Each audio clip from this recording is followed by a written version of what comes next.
இருக்கின்றான். மக்கள் எவை தங்களுக்கு அனுமதிக்கப்பட்டிருக்கின்றன என்று உம்மிடம் வினவுகின்றனர். நீர் கூறுவீராக, தூய்மையான அனைத்து பொருட்களும் உங்களுக்கு அனுமதிக்கப்பட்டிருக்கின்றன. மேலும் எந்த வேட்டை பிராணிகளுக்கு நீங்கள் வேட்டையாட கற்றுத் தந்திருக்கின்றீர்களோ அல்லாஹ் உங்களுக்கு வழங்கிய அறிவை கொண்டு அவற்றுக்கு வேட்டையாட கற்றுத் தந்திருக்கிறீர்கள். பிறகு அந்த வேட்டை பிராணிகள் உங்களுக்காக பிடித்து வைத்திருப்பவற்றை நீங்கள் உண்ணலாம்.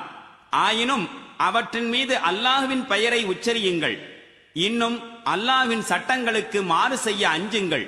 நிச்சயமாக அல்லாஹ் கணக்கு கேட்பதில் மிக விரைவானவன். இன்று உங்களுக்கு தூய்மையான பொருட்கள் அனைத்தும் அனுமதிக்கப்பட்டிருக்கின்றன. வேதம் அருளப்பட்டவர்களின் உணவு உங்களுக்கும் உங்களது உணவு அவர்களுக்கும் அனுமதிக்கப்பட்டிருக்கின்றது.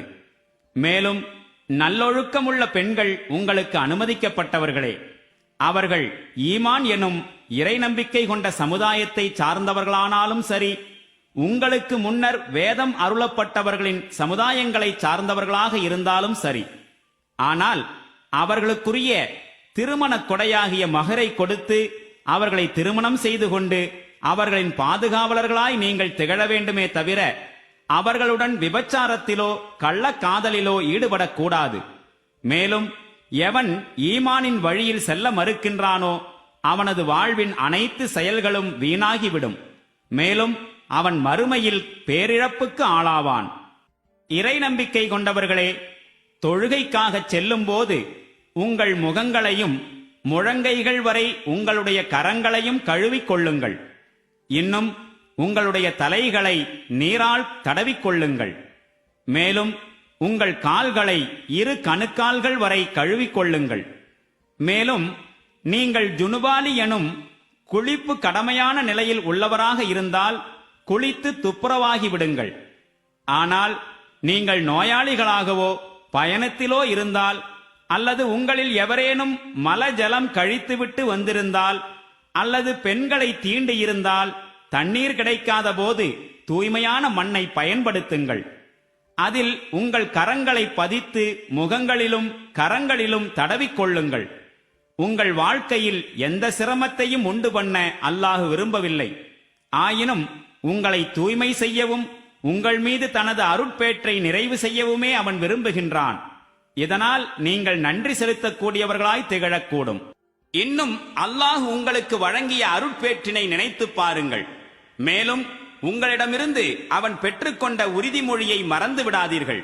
அப்பொழுது நீங்கள் செவியுற்றோம் கீழ்ப்படிந்தோம் என்று கூறியிருந்தீர்கள். எனவே அல்லாஹுக்கு அஞ்சுங்கள். நிச்சயமாக அல்லாஹ் இதயங்களில் மறைந்திருப்பவற்றை நன்கறிந்தவனாக இருக்கின்றான். இறை நம்பிக்கை கொண்டவர்களே, நீங்கள் அல்லாஹ்வுக்காக வாய்மையில் நிலைத்திருப்போராயும் நீதிக்கு சான்று வழங்குவோராயும் திகழுங்கள்.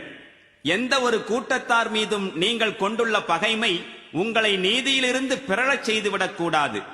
நீங்கள் நீதி செலுத்துங்கள். இதுவே இறையச்சத்திற்கு மிக பொருத்தமானது.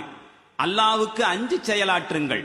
நீங்கள் செய்வனவற்றை முழுமையாக அல்லாஹ் அறிந்தவனாக இருக்கின்றான். எவர்கள் நம்பிக்கை கொண்டு நற்செயல்கள் புரிகின்றார்களோ அவர்களுடைய பாவங்கள் மன்னிக்கப்படும் என்றும் மகத்தான நற்கூலி அவர்களுக்கு உண்டென்றும் அல்லாஹ் அவர்களுக்கு வாக்களித்திருக்கின்றான். மேலும் எவர்கள் நிராகரித்து நம் வசனங்களை பொய்யென்று கூறுகின்றார்களோ அவர்கள் நரகவாசிகளே. இறை நம்பிக்கை கொண்டவர்களே, அல்லாஹ் உங்களுக்கு அண்மையில் செய்த பேருதவியை நினைத்து பாருங்கள். ஒரு கூட்டத்தார் உங்களுக்கு எதிராக தம் கைகளை நீட்டிட நாடியிருந்த போது அல்லாஹ் அவர்களுடைய கரங்களை உங்களை விட்டும் தடுத்து நிறுத்தினான். அல்லாஹுவுக்கு அஞ்சிய வண்ணம் வாழுங்கள். நம்பிக்கை கொண்டவர்கள் அல்லாஹுவையே முழுமையாக சார்ந்து நிற்க வேண்டும். இஸ்ராயேலின் வழித்தோன்றல்களிடம் அல்லாஹ் வலுவான உறுதிமொழி வாங்கியிருந்தான். மேலும் அவர்களில் 12 பேரை கண்காணிப்பாளராய் நியமித்திருந்தான். இன்னும் அல்லாஹ் அவர்களிடம் கூறினான், திண்ணமாக நான் உங்களுடன் இருக்கிறேன். நீங்கள் தொழுகையை நிலைநிறுத்தியும் ஜகாத்தை அளித்தும் என்னுடைய தூதர்களை ஏற்று அவர்களுக்கு உதவி புரிந்தும் உங்களுடைய இறை